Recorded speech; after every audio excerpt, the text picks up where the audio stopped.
Apa sih yang bisa balikin mood lo lagi kalau udah seharian capek kuliah, kerja, sekolah? Ada yang milih tidur karena seharian ngabisin waktu di luar rumah.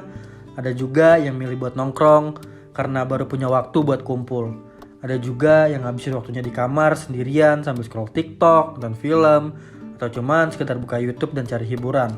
Padahal cuma sebatas buka sosmed, tapi kenapa gitu moodnya kayak balik lagi gitu. Kadang segampang itu ya. Tapi pernah gak sih lo ngebayangin dulu pas teknologi belum secanggih sekarang? Orang tuh susah banget buat komunikasi. Zaman dulu kalau mau tahu kabar satu sama lain, lo harus nulis surat dulu ke kantor pos yang mungkin jaraknya jauh dari rumah kalian. Terus gak tahu sampai kapan dibalasnya. Kalau sekarang mah udah enak banget. Yang penting sinyal kencang, HP kencang. Kalian bisa komunikasi, mau itu jauh, mau deket. Pokoknya gampang banget lah. Kemunculan medsos dimulai pada 24 Mei 1844 dari serangkaian titik yang diketik di mesin telegraf. Kemudian pada 1997, platform sosmed pertama muncul dengan nama 6degree yang membolehkan penggunanya memasang foto profil dan berkenalan dengan orang lain. Kemudian pada tahun 2001, platform yang bernama Friendster dikenal di dunia dan menarik jutaan penggunanya.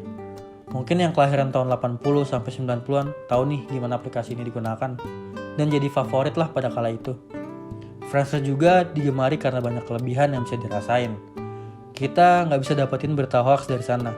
Kalau mau berteman sama orang lain, juga harus tahu spesifik emailnya.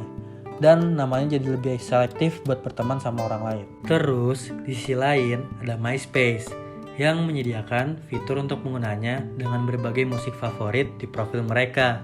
Nah, ini nih, medsosnya anak skena dulu. Tapi, tahun 2008, MySpace kalah saing sama Facebook, yang bahkan sampai sekarang kayaknya nggak ada satu orang pun yang nggak login ke tuh aplikasi, apalagi anak 2000-an. Gue nggak yakin kalian nggak pernah naruh foto selfie terbaik kalian, atau nggak chatan sama doi kalian lewat Messenger. Jeda 2 tahun dari kemunculan Facebook 2004, muncullah aplikasi Twitter, salah satu platform sosmed yang paling populer dari dulu hingga sekarang. Namanya berubah jadi X, karena muncul aplikasi Threads yang sebenarnya nggak jauh beda sama Twitter itu sendiri. Threads sama Twitter itu sebenarnya bisa dibilang mirip, tapi nggak sama. Bedanya sih, kalau lo hapus Threads, otomatis lo juga hapus akun Instagram lo. Nah, kalau Twitter punya fitur yang mampu mengirim dan membaca sekitar 280 karakter setiap tweet. Terus, ada juga nih aplikasi sosial media yang mayoritas dari kita gunain itu kalau emang lagi pengen nonton drama Korea terbaru, film-film seru, dan tersedia juga di Smart TV. Pasti ingat dong apa itu? Yaps, Netflix. Sosial media ini sebenarnya salah satu yang dipilih oleh kita buat nonton film. Tapi sebenarnya masih banyak lagi kayak HBO, Disney Hotstar, Viu, dan lain-lain. Pada tahun 2010 sampai saat ini, perkembangan sosmed begitu cepat dan sangat life changing banget gak sih? Sampai-sampai betah banget seharian di kamar. Dengan makin enaknya sosmed, kita gak sadar habis waktu cuman buat bolak-balik scroll atau enggak kepoin hidup orang lain. Perilaku ini sangat gak baik dan konsumtif banget. Misalnya karena terlalu asik sama konten TikTok sampai-sampai tugas kuliah malah ditinggalin. Akhirnya ngerjainnya SKS.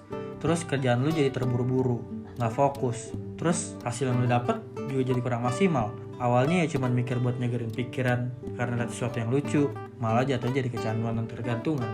Ya tanpa sadar itu semua jadi efek buruk sosial media bagi kita loh. Nah kalau udah gini siapa yang salah? Kita atau sosial media? Jelas yang salah adalah yang gak bisa kita kontrol. Apakah sosial media punya alat kontrolnya sendiri? Ya jelas ada. Contohnya untuk pengguna TikTok dibatasi umurnya. Nah kalau ini jelas kontrol media sosial. Atau untuk kata-kata yang kurang sopan, konten dewasa, atau juga konten suatu tragedi. Biasanya itu sangat sensitif yang gak bisa semua orang itu lihat. Informasi yang positif bisa jadi nilai plus ke sosial media. Dan balik lagi ke diri lo ya.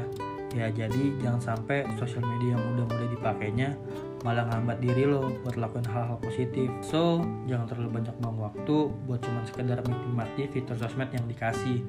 Gunain sebaik mungkin buat permudah semua urusan dan kepentingan lo juga.